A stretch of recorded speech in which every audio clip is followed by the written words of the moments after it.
싱글인 척 하려는 게 아니라 깜빡하고 안 끼고 나온 거래요. 기가 막혀서 진짜. 저희 남편 결혼 반지 얘기해요. 아니 깜빡하는 것도 한두 번이지. 자기가 무슨 크리스마스 전구 장식도 아니고 왜 맨날 깜빡하는 건데. 그래, 배 나온 아저씨 싱글이던 더블이던 아무도 신경 안 쓰는 거 나도 아는데 연애할 땐 그렇게 커플링을 잃어버리더라고요. 어느 날은 되게 당당하게 커플링을 끼고 나온 적이 있는데 반지가 너무 새 거인 거야. 알고 봤더니 잃어버려서 몰래 자기 것만 새로 맞춘 거 있죠. 도대체 뭐가 문제냐, 사실대로 얘기 좀 해봐라 그랬더니 불편하대요. 불편해서 잠깐 빼놨는데 기억에서 사라지고 현실에서도 사라진 거지. 아니 그래서 제가 반지 고를 때 오빠도 같이 껴봐라 그렇게 말을 했거든요. 그랬더니 자기는 내가 좋은 거는 다 좋다고, 내 마음에 드는 걸로 하라고 엄청 대인배인 것처럼 사람 좋은 얼굴 하고 있었다니까요. 근데 손님들을 봐도 여자분들은 이것도 껴보고 저것도 껴보고 열심히 고르시는 편이에요. 근데 남자분들은, 저희 남편도 그렇고 다 짠 거 같아. 자기 마음에 드는 걸로 해. 자기가 좋은 건 나도 좋아. 여자친구가 고르는 거 구경만 해요. 조금 적극적이다 싶으면 여자친구 손에 어울리는 거 같이 골라주는 정도?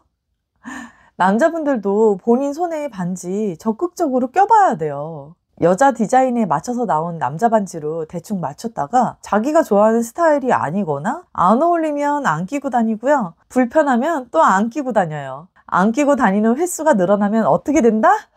잃어버려요. 이거는 국룰이에요. 커플링이나 결혼 반지는 문신처럼 차고 다니려고 맞추는 거잖아요. 어떻게 하면 모두가 만족하는 반지를 고를 수 있을까요? 저는 예전엔 눈으로 봤을 때 예뻐 보이는 게 좋은 디자인이라고 생각했어요. 큐빅도 막 박혀있고 블링블링하면 눈에 바로 띄니까 잘 만들었다고 생각했는데 경력이 조금 쌓이고 나이도 들면서 여러 반지를 착용해보는 경험도 쌓이니까 예뻐 보이는 기준이 달라지더라고요. 예전엔 밋밋하다고 느꼈던 디자인이 고급스러움으로 느껴지기도 하고 여러 제품을 착용한 경험들이 쌓이면서 오래 끼는 반지는 착용감이 굉장히 중요하다라는 생각을 하게 됐어요. 그래서 오늘은 착용감에 중점을 두고 반지 고르는 방법을 알려드릴 건데요. 커플링뿐만 아니라 모든 반지에 해당되는 내용이니까 반지 구입할 예정이 있는 분들은 오늘 영상 꼭 주목해 주세요. 착용감을 결정짓는 첫 번째 요소는 바로 반지 안쪽의 마감이에요. 반지 안쪽을 보시면 내부가 뻥 뚫려 있는 반지가 있고 그물망처럼 얼기설기 막힌 반지, 평평하게 완전 막힌 반지가 있어요. 뻥 뚫린 반지처럼 반지 안쪽을 비우는 가장 큰 이유는 금 중량을 줄이기 위해서예요. 중량이 적게 나가니까 가격이 저렴해진다는 장점은 있는데 내부를 얇게 파냈기 때문에 작은 충격에도 반지가 쉽게 휘거나 찌그러져요. 여기에 큐빅이나 다른 스톤이 세팅됐다면 알이 빠져버리기도 쉽겠죠. 그리고 반지 안쪽에 때가 잘 끼거든요. 비누로 손 씻으면 비누때도 끼고 핸드크림 찌꺼기도 끼고요. 큐빅이 있는 디자인이라면 큐빅 뒤쪽으로 이런 이물질들이 껴서 큐빅에 광이 죽어버리고 손가락에 습진이나 염증이 생기기도 해요. 착용감도 거칠거칠하죠. 그래서 이걸 좀 보완하려고 나온 게 그물망처럼 막은 스카시라는 방법이에요. 이렇게 얇게 그물망처럼 막으면 적은 중량으로 착용감까지 높일 수가 있거든요. 그런데 이 방법도 완전히 막힌 건 아니기 때문에 반지 안쪽에 때가 똑같이 끼고요. 오히려 완전히 뻥 뚫린 반지보다 안쪽을 깨끗하게 세척하기가 힘들어요. 착용감이 좋은 건 반지 안쪽이 다 막힌 반지예요. 반지 안쪽을 완전히 막는 방법은 두 가지가 있는데 판매움과 전체 안매움이라는 방법이에요. 판매움은 반지 안쪽은 비워두고 얇은 판을 위에 덮어주는 방법이에요. 스카시보다 금이 조금 더 많이 들어가지만 착용감은 좋은 편이에요. 전체 안매움은 내부에 빈 공간 없이 금으로 꽉 채우는 방법인데요. 금이 가장 많이 들어가기 때문에 비싸다는 게 단점이죠. 판매움과 안매움을 구별하는 방법은 반지 옆면을 보시면 알 수 있는데요. 판매움은 반지 옆면과 안쪽이 만나는 부분이 각져 있는 경우가 많아요. 전체 안매움은 반지 안쪽을 불임 처리한 경우가 많기 때문에 착용감이 월등히 좋아요. 명품 반지를 보시면 디자인상의 이유가 아니라 중량을 낮추려고 속을 파는 경우는 없어요. 묵직함에서 오는 착용감이 있기 때문이에요. 두께는 굵은데 안이 비어서 가볍게 나온 제품보다 얇아 보여도 속이 꽉 찬 반지가 꼈을 때 묵직해 보이고 안정감이 느껴지는 경우가 많죠. 착용감을 결정짓는 두 번째는 반지 표면의 마감이에요. 완성된 반지를 이렇게 만져보거나 옷에 문질렀을 때 걸리는 느낌이 없어야 돼요. 특히 예물하러 다니실 때 보면 서비스로 가드링을 주는 경우가 종종 있는데요. 아무래도 서비스다 보니까 얇은 제품을 주는 경우가 많더라고요. 그런데 적은 양의 금에 큐빅을 세팅하려면 큐빅을 잡아주는 이 발도 되게 약해질 수밖에 없거든요. 이런 조그만 발은 너무 얇아서 부드럽게 폴리싱하기 어렵기 때문에 날카로운 이 발끝에 옷감이 걸리거나 머리카락이 뜯기는 경우가 있어요. 반지 아래쪽도 주먹을 쥐었다 폈다 하면서 착용감이 괜찮은지 확인을 해봐야 돼요. 각지고 볼륨 있는 디자인 중에 불편한 경우가 있는데요. 손을 쓸 때마다 반지가 바닥에 먼저 탕탕 닿는 거예요. 이거 은근히 신경 많이 쓰이고 무의식 중에 얼굴 만졌다가 긁히는 경우도 있기 때문에 꼭 확인을 해주셔야 돼요.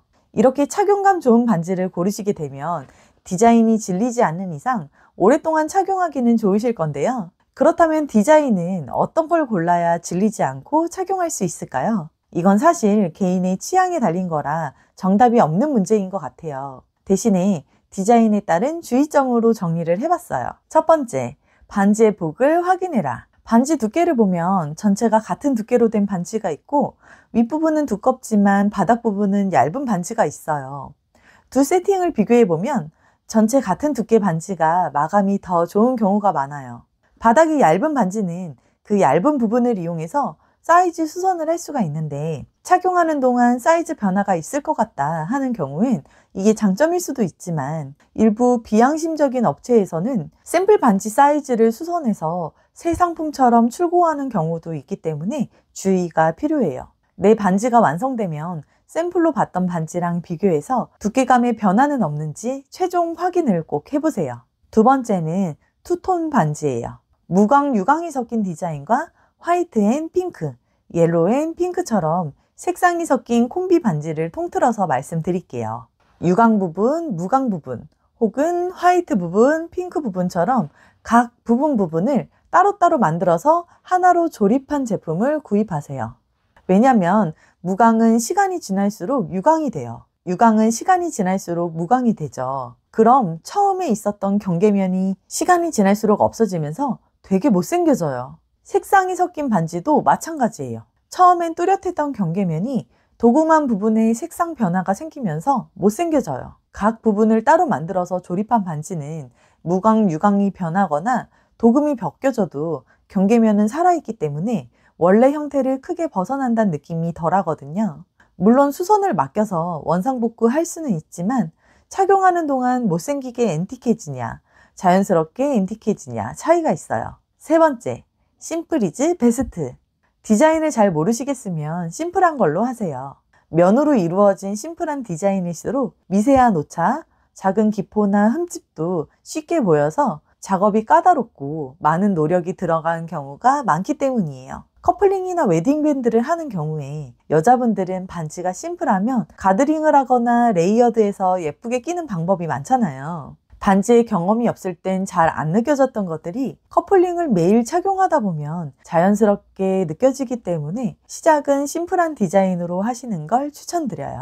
오늘은 반지를 구매할 때 체크해야 되는 포인트를 몇 가지 짚어봤어요. 블로그나 카페 같은 데 검색하다 보면 소개라 하면 할인해준다, 서비스를 준다 이런 내용들이 많잖아요. 합리적인 구매가 물론 중요하지만 서비스 상품에 너무 신경 쓰다 보면 각종 상술에 판단력이 흐려져서 잘못된 선택을 할 수도 있어요. 반지를 구매하실 계획이라면 오늘 알려드린 내용을 바탕으로 본인만의 기준을 먼저 정해보세요. 그래야 브랜드 이미지에 혹하거나 사은품 할인율에 현혹되지 않고 좋은 디자인을 스스로 판단할 수 있거든요. 오늘 준비한 내용은 여기까지고요. 아직 제 채널이 작아서 우연히 영상을 시청하셨다면 다시 보기 하고 싶을 때 그때 그 아줌마가 무슨 언니더라 하실 수도 있으니까 좋아요와 구독 부탁드려요.